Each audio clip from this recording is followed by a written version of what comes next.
In this video, we're going to explore sensitivity, in particular, what it means to be a highly sensitive person. We'll talk a little bit about exactly what that is. If you're highly sensitive, if someone you know is highly sensitive and you want to understand them better. And then we're going to go into a little bit about how it can feel like a burden at times to be highly sensitive, and then what the gifts are and how to balance the two. So if you are highly sensitive, this is a term that just means that you feel things really deeply. Your nervous system is wired a little different. You have a really deep empathy for others, but that also means you're kind of picking up on a lot of information. So you might get really easily overstimulated in environments. It might be hard to be in big crowds because you're picking up so much information. And you're often picking up really subtle cues. You might notice when someone's lying and no one believes you when you tell them that that's what's happening. There's all these ways you're just picking up on all this subtle information. And there's many different lists out there if you want to go into that. But we'll just go a little bit deeper into why I wanted to make this video for you today, is because often I feel like we kind of get put into this. People will talk about sensitivity as like it's a superpower, it's great, which it is. And I think that disregards kind of the harder parts about being highly sensitive and the reality that our lives are gonna look a little different, that we might have to shape our lifestyle a little different to navigate what it means to be highly sensitive. So we're gonna start with some of the burdens of being highly sensitive, because I think it's really important we acknowledge that it can be really hard and overwhelming to be highly sensitive sometimes. It means that we often get really overstimulated. And this can be if you are just, even if your schedule is packed, like you have things on your calendar, it can be overstimulating for you. It might be too much when you just know you have a million things happening, where other people might be able to just kind of see a busy schedule and be able to work through it. It has a different impact on the nervous system. This also means that you might get really overstimulated in groups of people or out in the world in crowded spaces.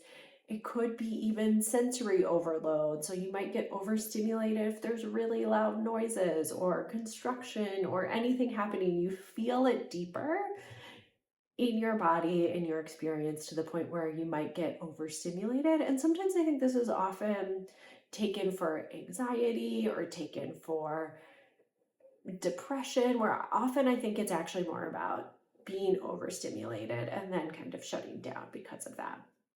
Another thing is that you might need a lot of alone time. You take in so much that as a highly sensitive person, often you feel the most comfortable when you're alone, because then it's a little moment of peace.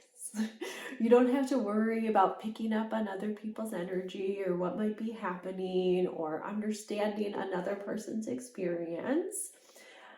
So you might need a lot of alone time, and that can be hard on our relationships. It can be hard on what is important to us because we need more time to rest and restore. Another piece that can be hard or feel like a burden is relationships can feel really complicated as a highly sensitive person. You are picking up on other people's emotions, other people's stuff, and it's sometimes hard to figure out what's yours, what's not yours in a relationship. So it can feel sometimes like you might get lost in relationships because it's hard to stay connected to your inner experience when you're so aware and experience other people's experience very deeply. Maybe dating is another video, but I will just briefly mention that I think it is often really, really hard to date as a highly sensitive person. It's a lot of information and things that you are navigating and pulling through when you're dating as a highly sensitive person. And then we'll go to the gifts. So being a highly sensitive person really makes you just naturally attuned to others. You are a natural healer. You kind of intuitively know what other people might be feeling, what they might need. You're able to really read other people and be responsive to that. So that is amazing, right? When we're able to harness that and put that into a place where we're a healer, or we're really seeing another piece of it is seeing kind of these subtle things within group dynamics, within society, within the culture, that we're able to understand and articulate kind of how things are working, especially in terms of social dynamics and group dynamics, people in general, like how are they working, even animals. We're able to attune to when things feel a little out of balance. And often we're able to know what things could do, what we could do to put things back into balance.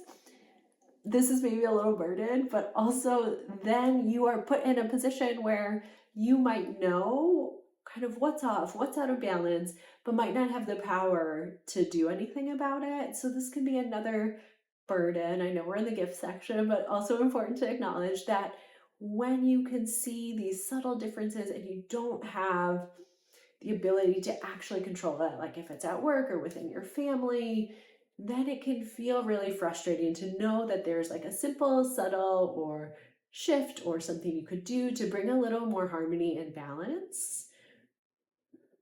But sometimes we don't have that control. But when we do, it's an amazing gift to be able to hold space for people to feel safe and comfortable. I'm sure you often have people sharing their personal details to you unprompted because people naturally can pick up on that energy of feeling safe.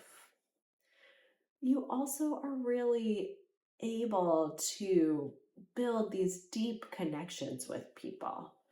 You get to provide people with a space where they feel really seen and understood, which is an experience that maybe we take for granted if you're used to having that experience. But for a lot of people, that is a very rare experience, and you're able to give that to people. And you're able to do the work of understanding yourself and the world and work towards change in this really deep and profound way. And you can bring that with you wherever you go, whatever spaces you're in. And I think that's a beautiful part about being highly sensitive is you're able to bring that awareness you have to different spaces. To people who might just operate different, may not see the world in the same way you do, but you get to bring that perspective. And I think it's really important that we honor your perspective as a highly sensitive person, because collectively it can often feel like you are silenced, you're told you're too much, and you have really important things to share and say. And you're able to pick up on kind of unsaid things. You have this natural intuitive gift of being in the world. And I want you to know that people see and value that in a world where only kind of empirical, scientifically tested things are valued. It can feel like being highly sensitive is not important, it's not valued. And I think that's part of the gift, is that you actually can step outside of these outdated and oppressive cultural narratives and norms of what's important, to share connection and care and really uplift what you think is important. And what highly sensitive people often think is important is relationships. And that is how the world works. The world flows and moves through relationships. And when we're able to foster and hold and care for relationships, we care for people, we care for each other. So again, there are both, right? There's a lot of things that can be hard about being a highly sensitive person. It requires more work to care for yourself, to be intentional about how you move through the world, what you do. But when you do that, you're also able to make such a large impact in the world. You bring an amazing perspective. You let people feel comfortable and safe to be themselves, and you provide an example of what it's like to be in the world in a different way. I would love to hear if there's anything from this video that you resonate with that feels like really aligns with your experience, either gift or burden or both. So let me know down below.